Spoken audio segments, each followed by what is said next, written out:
ఏవం బహువిధాం చింతాం చింతయిత్వా మహాకపిః సంశ్రవే మధురం వాక్యం వైదేహ్యా వ్యాజహారః. హనుమంతుడు శింసుపా వృక్షం పైన కూర్చొని సీతాదేవికి ఓరట కలిగించేటటువంటి మాటలు చెప్పడం ప్రారంభించాడు. రాజా దశరథో నామ రథకుంజరవాజివాన్ పుణ్యశీలో మహాకీర్తిర్విక్ష్వాకూణాం మహాయశాః. హనుమంతుడు ఇప్పటి వరకు మాటల్లో మనసులో అనుకున్నాడు తాను. ఇప్పుడు నోరిప్పి సీతాదేవికి వినపడే విధంగా, రాక్షసులకు వినపడకుండా సీతాదేవికే వినపడేటటువంటివి, సీతాదేవికి ఇష్టమైనటువంటివి, శ్రీరాముడి గురించి, శ్రీరాముని వంశం గురించినటువంటి మాటలు మాట్లాడటం ప్రారంభించాడు. రాజా దశరథో నామ రథకుంజరవాజిమాన్. దశరథుడు అనేటటువంటి మహానుభావుడు ఉన్నాడమ్మా. ఆయనకి ఎన్నో రథాలు, గజాలు, అశ్వాలు ఎన్నో ఉన్నాయి. ఆయనకి అనేక సంపద ఉంది. ఆయనకి పుణ్యశీలో మహాకీర్తిర్ ఇక్ష్వాకూణాం మహాయశాః. ఇక్ష్వాకు వంశంలో గొప్ప పుణ్యం కలిగినటువంటి వాడు దశరథ మహారాజు. గొప్ప యశస్సుతో ఉన్నాడు దశరథ మహారాజు. రాజర్షీణాం గుణశ్రేష్ఠస్తపసా చర్షిభిః సమః. రాజర్షులలో శ్రేష్ఠుడు, రాజర్షి లాంటి వాడు. అటువంటి చక్రవర్తులలో గొప్ప చక్రవర్తి అటువంటి దశరథ మహారాజు ఉన్నాడు. ఆయన బలములలో దేవేంద్రుడితో సమానమైనటువంటి వాడు దశరథ మహారాజు.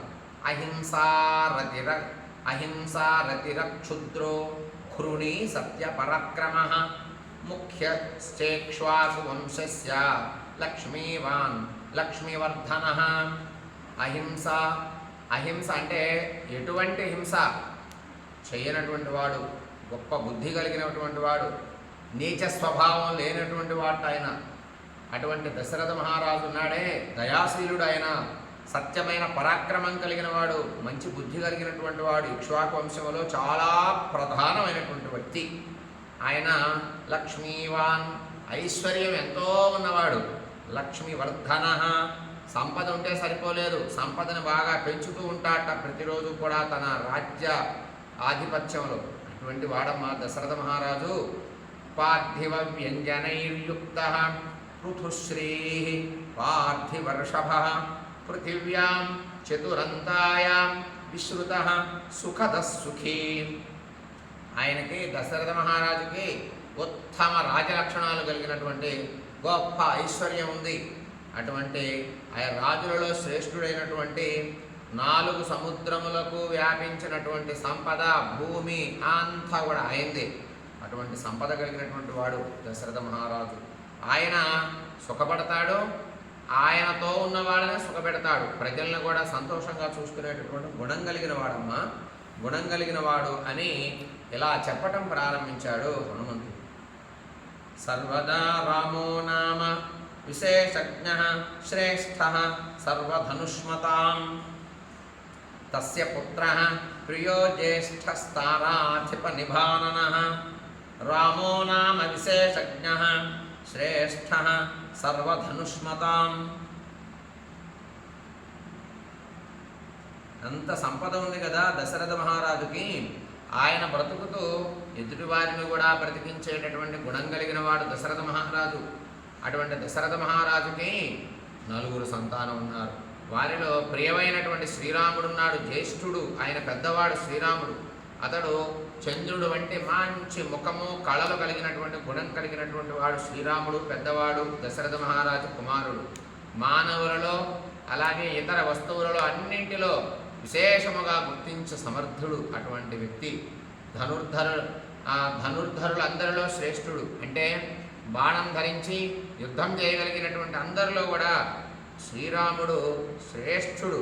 అటువంటి సంతానం దశరథ మహారాజుకి 4లో ఒకరైనటువంటి వాడు, పెద్దవాడైనటువంటి శ్రీరాముడు ఉన్నాడు.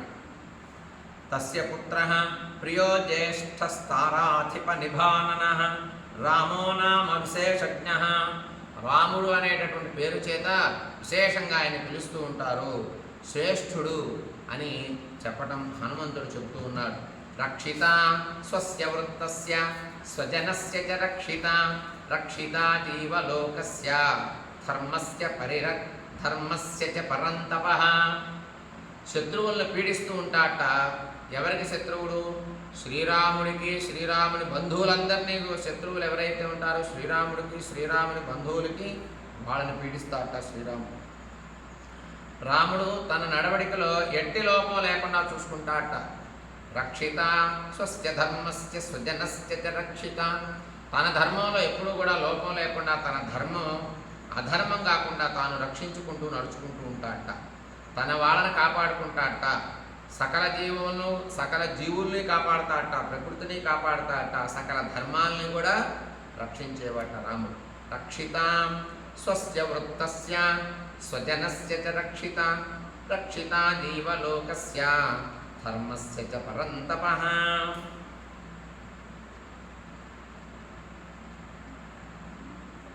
రక్షిత స్వస్య వృత్తస్య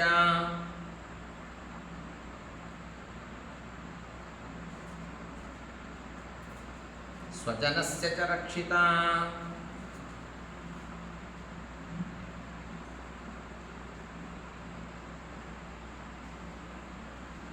రక్షితా జీవలోకస్య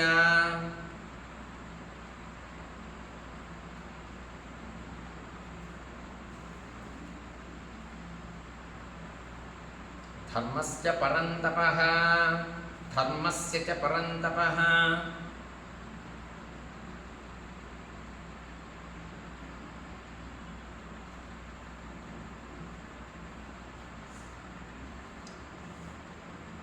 శత్రువులు ఎవరైనా వస్తే వాళ్ళని నిర్జీవించగలడట శ్రీరాముడు. చరిత్రకి, ఎటువంటి వంశ చరిత్రకి చెడ్డ పేరు తీసుకురాడట శ్రీరాముడు.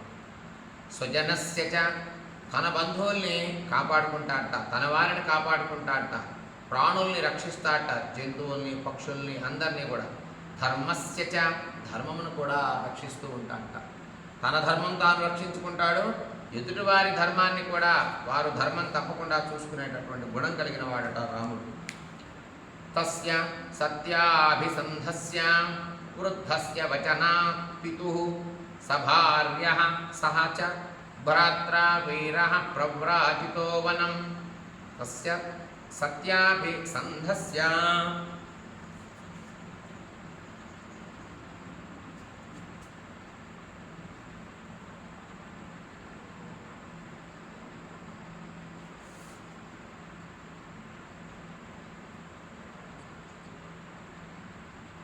తస్య సత్యాభిసంధస్య వృద్ధస్య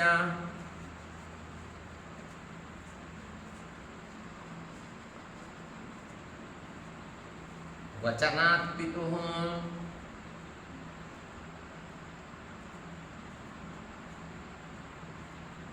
సభార్యః సహ చ భ్రాత్రా. సభార్యః సహ చ భ్రాత్రా.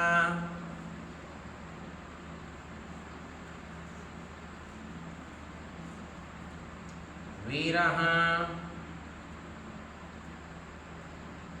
ప్రవ్రాజితో వనం.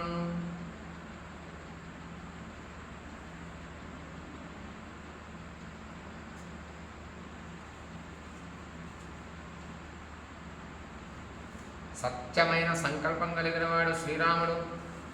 తన తండ్రి వృద్ధుడు అయిన దశరథ మహారాజు ఆజ్ఞాపించటం వలన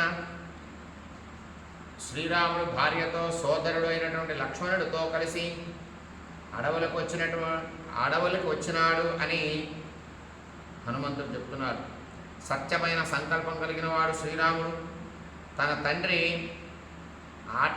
మాట ప్రకారం వయస్సులో పెద్దవాడు, వృద్ధుడైనటువంటి దశరథ మహారాజు ఆజ్ఞ వలన శ్రీరాముడు తన భార్య అయినటువంటి సీతాదేవిని తీసుకొని సభార్యః సహ చ భ్రాత్ర, భార్యను తీసుకొచ్చాడు. అలాగే తన తమ్ముడిని తీసుకొని ప్రవ్రాజితో వనం, ఆయన వనాలకు వచ్చి వనాలలో కొంతకాలం ఉన్నాడు. తేన తత్ర మహారణ్యే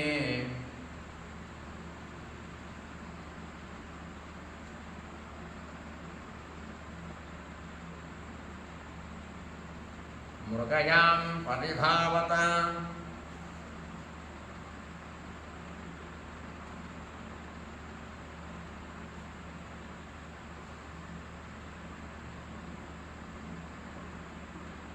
పరిధావత రాక్షసా నిహతా శూరా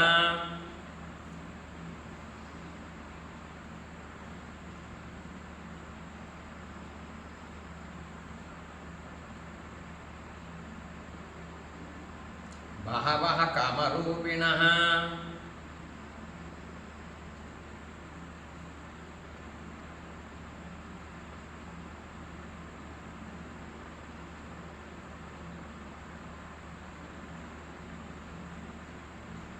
ఆ అరణ్యములో వేటాడే సందర్భంలో శ్రీరాముడు శూరులు వీరులైనటువంటి స్వేచ్ఛారూపధరులు అయినటువంటి చాలామంది రాక్షసులు సంచరిస్తున్నారు. శ్రీరాముడు ఉన్నటువంటి వనంలో ఎంతోమంది రాక్షసులు స్వేచ్ఛారూపులు, అంటే ఏ రూపమైనా ధరించి తిరగగలిగినటువంటి రాక్షస స్త్రీలు ఎంతోమంది అక్కడ సంచరిస్తూ ఉన్నారు. అటువంటి ప్రదేశంలో శ్రీరాముడు తన భార్య అయినటువంటి సీతాదేవిని లక్ష్మణుడిని పెట్టుకొని ఉంటూ ఉన్నాడు. జనస్థానవధం శ్రుత్వా హతౌ చ ఖరదూషణౌ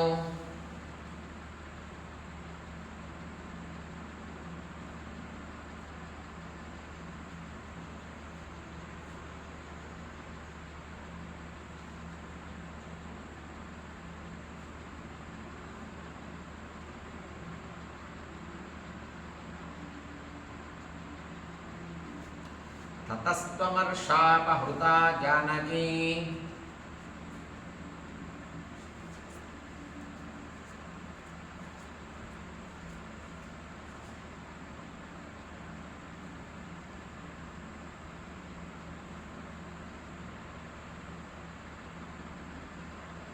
రావణేన తు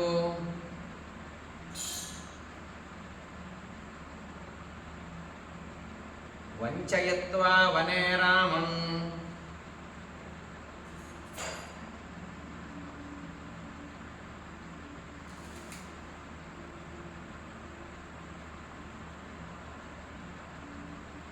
మృగరూపేణ మాయయా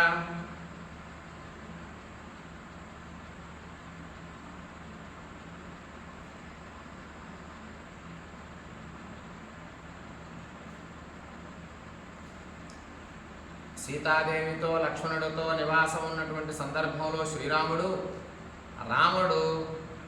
రావణుడు జనస్థానంలోనికి రాక్షసుల వధను ఖరదూషణుల వధను విని కోపముతో మాయామృగ రూపము చేత అరణ్యంలో రాముని వంచించి జానకీదేవిని అపహరించాడు.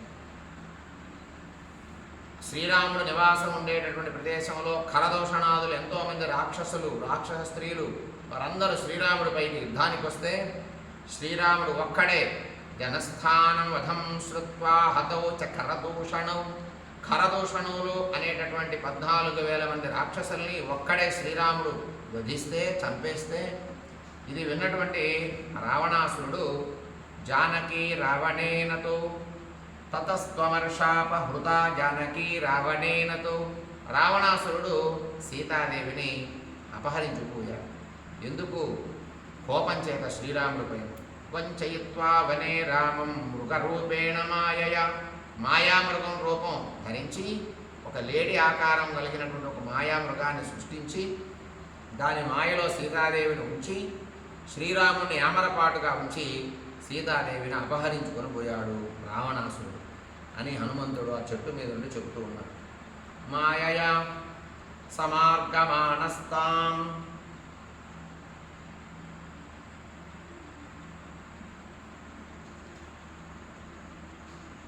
దేవీం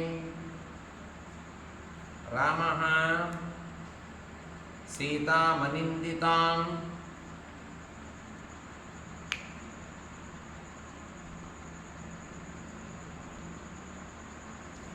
ఆససాద వనే మిత్రం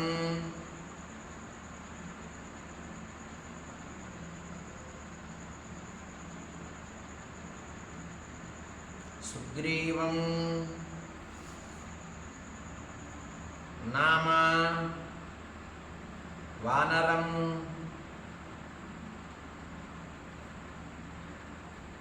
రాముడు ఎట్టి దోషాలు లేనటువంటి వాడు కదా, ఆ సీతాదేవిని రావణాసురుడు ఎప్పుడైతే మాయ చేత వంచి సీతాదేవిని అపహరించి తీసుకొని పోయాడో, సీతాదేవిని వెతుక్కుంటూ అరణ్యానికి వెళ్ళిపోయాడు శ్రీరాముడు.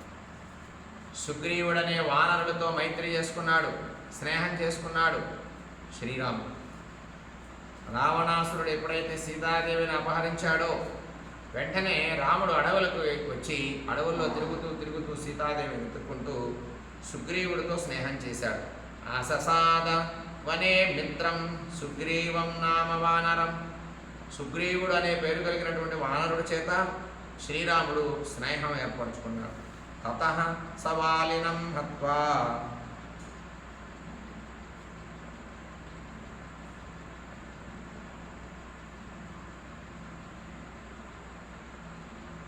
రామః పరపురంజయః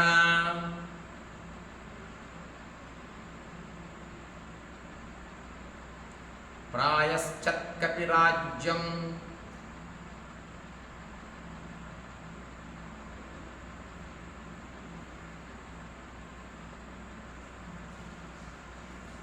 తత్సుగ్రీవాయ మహాబలః.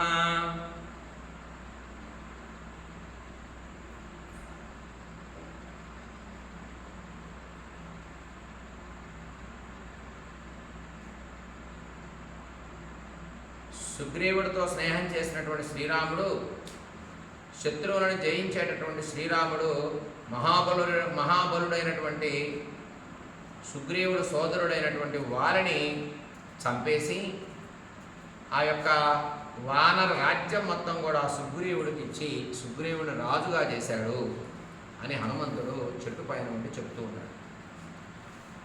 సుగ్రీవేనాపి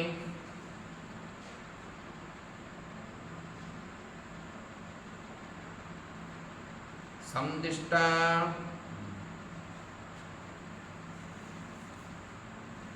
హరయః